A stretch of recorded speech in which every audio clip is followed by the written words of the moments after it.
Well, you guys wanted it. I've gotten dozens of requests for Friendship is Witchcraft, so I guess I have no choice but to oblige you guys, as much as I really don't want to, for multiple reasons. The first of all is that Friendship is Witchcraft is an ongoing series and outside my area of expertise. I'll try to do the best I can, but make note that the last episode released at the time of writing was Seed No Evil. Keep that in mind if anything miraculously happens to change in episode 10, though I doubt it. The other reason I didn't want to do this is because I think that it sucks. I think that it sucks a lot. Hear me out, and I'll try to do a better job to explain my problems than, say, the voice of reason. Yeah, I know that my opinion is pretty unpopular, and I do expect this to be one of my most hated videos.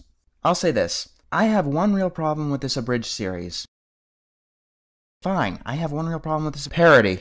Actually, I have a lot of them, but they all have a similar root. I don't find this funny, in the slightest. Watching all 9 episodes, I didn't even crack a smile at once. At best, the episodes bored me. More often than not, they annoyed me. But at worst...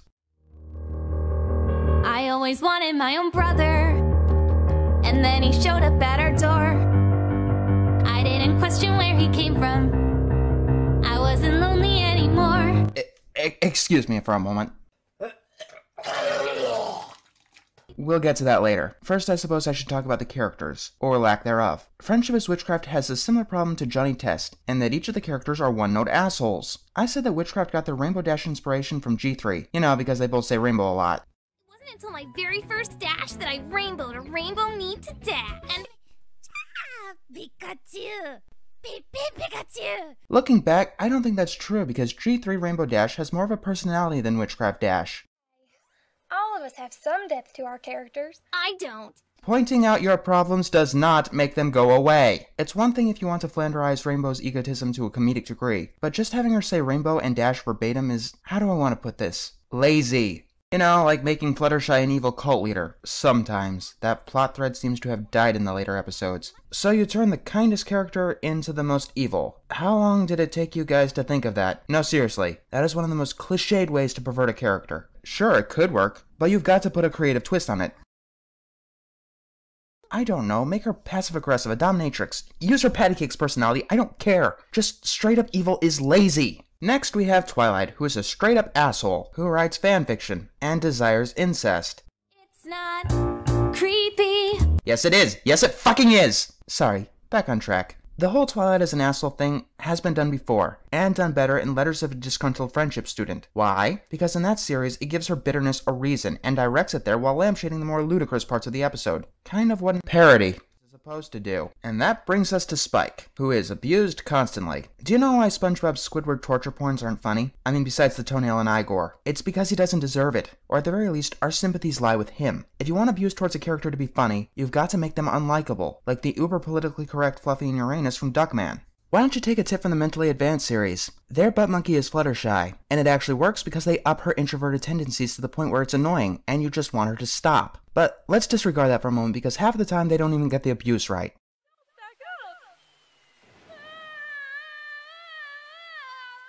We need to hear an impact. Slapstick is about cause and effect. If there's no impact, it's like a joke without a punchline. Rarity and Applejack go hand in hand. Rarity is a war-scarred veteran and Applejack is a war criminal. But once again, these plot threads seem to be disappearing. That's really all there is to them. Well, besides Rarity's obsession over big hats. Most of the time it seems like they're using the same personality twice.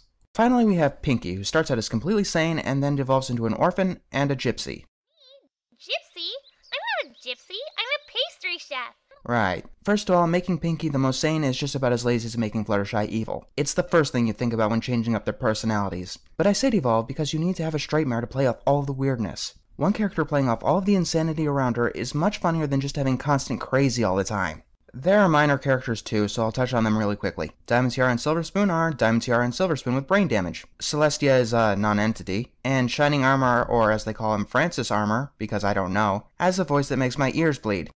Wedding is so important, the military is enforcing a strict friend zone. It's a tip. Don't put your mouth on the microphone when you record. Scootaloo and Appaloon seem to be lacking in any personality at all, and Sweetbelle is a robot. But no one notices because, as we've learned from a pal for Gary, making characters blind to the obvious is comedy gold. It's time to talk about the humor, and here is where Witchcraft really falls apart with me. It's so steep. Well, it is a steep thing. If there's one thing I could tell them, just one solitary thing, stop using running jokes. You're not good at it. The Perfect Swarm is 14 minutes long, and in that 14 minutes, we hear eye candy 6 times and see rose watering flowers 5 times. They mesh together and become annoying really quickly, especially because eye candy doesn't make any fucking sense.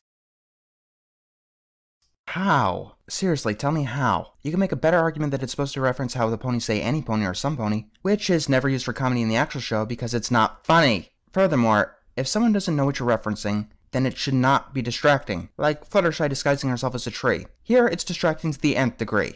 As for referencing all running jokes in cartoons, Friendship is Witchcraft does that itself with its mere existence. Each episode has another running joke that they hammer into the ground more than Bubsy. Yeah, I went there. Whether it be Disco Fever, Changing the Elements, Censoring Apples, or that fucking wah-wah trumpet.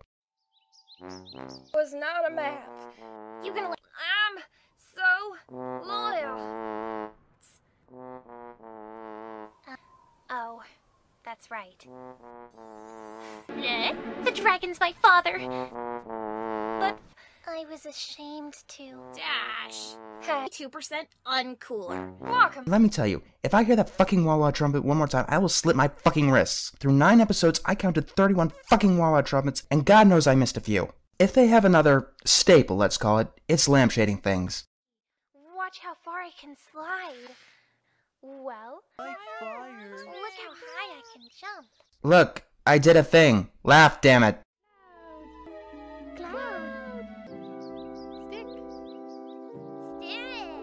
Look, it's a thing. Laugh, damn it. Speaking of that, you don't need to fill in every second with noise. Most of all, though, they like pointing out their own flaws, which pisses me off to no end. Oh look, our characters are so malevolent and heartless. Maybe next we'll hear a new cheap catchphrase. Moonshine Gravy. Yeah, what I'm doing is wrong, and I know it's wrong, but I'm gonna keep doing it anyway. It's not funny, it's pretentious. Also, a parody is supposed to playfully and not sadistically mock whatever it's parodying. This way. I'm not some Christmas special martyr here to make you feel better about yourself. Yeah, we'll get to that. We just watched Gremlins in an episode of Star Trek and went straight to bed. You do know that pointing out a reference instantly makes it bad, right? Getting all these instruments to make a one-woman band and lead the Paris Brides out of town. To their credit, their failures in comedy are rather varied. I'm American. I don't think you understand what a punchline is. There's potential for a joke there, but you need to have some grounding in logic. You are implying that Americans don't eat apples. I'm sorry, but I don't see the joke there. Their friendship letters seem to miss the point of parody as well. Try this. Dear Princess Celestia, today I've learned that if my friends have been kidnapped, I shouldn't worry because they can handle themselves.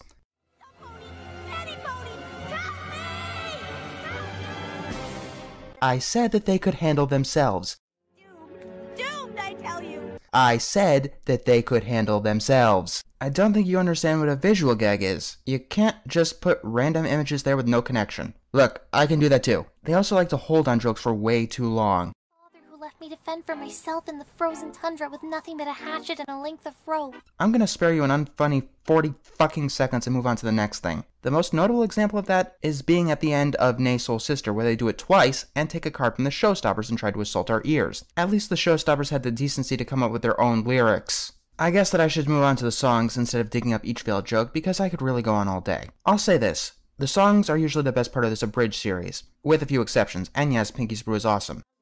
I don't think you understand. I bring darkness to their land. That must be my supremacy. Question. Why are you singing with a mouthful of Novocaine?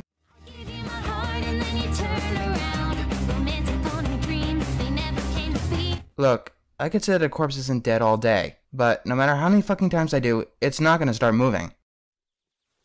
That was the creepiest thing I've ever heard. Huh, you know what? Pointing out that it was creepy suddenly made it not creepy. Oh wait, no it didn't. It's creepy just like the rest of the episode. I hate bodily humor, i.e. jokes involving pus, sex, or shit, because they are all basically the same, and they all fail in pretty much the exact same way. People think that just having it there is enough to be funny. No, just because you have shit, or in this case incest, doesn't mean it's funny. If you're going to use bodily humor, you've got to take it to creative new places, like this.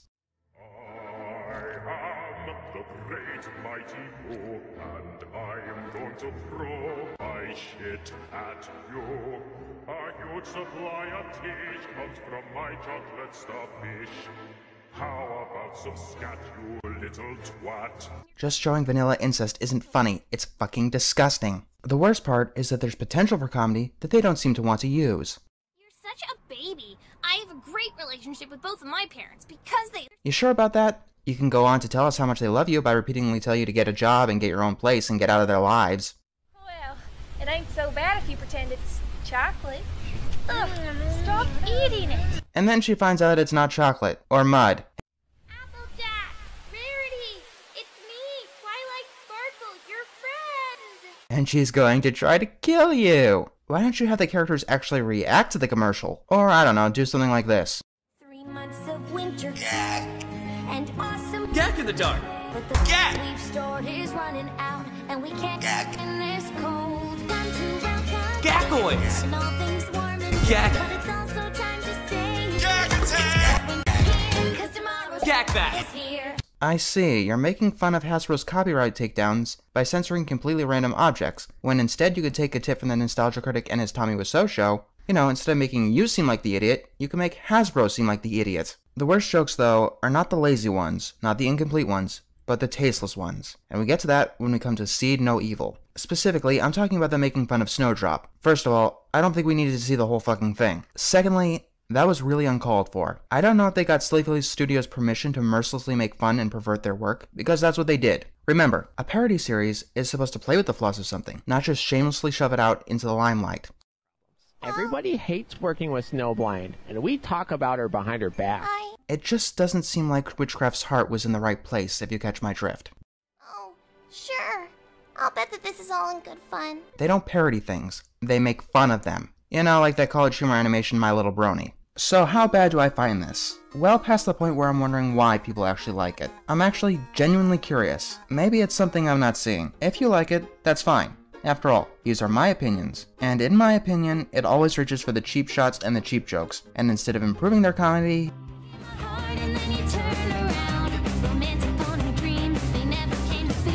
to their credit, they have reduced using running jokes, so I guess that's something. Oddly enough though, their 2 latest episodes were the worst yet. So yeah, I can safely say that I'm not a fan of Friendship is Witchcraft. If you need me, I'll be hiding in my reinforced bunker waiting for the shitstorm.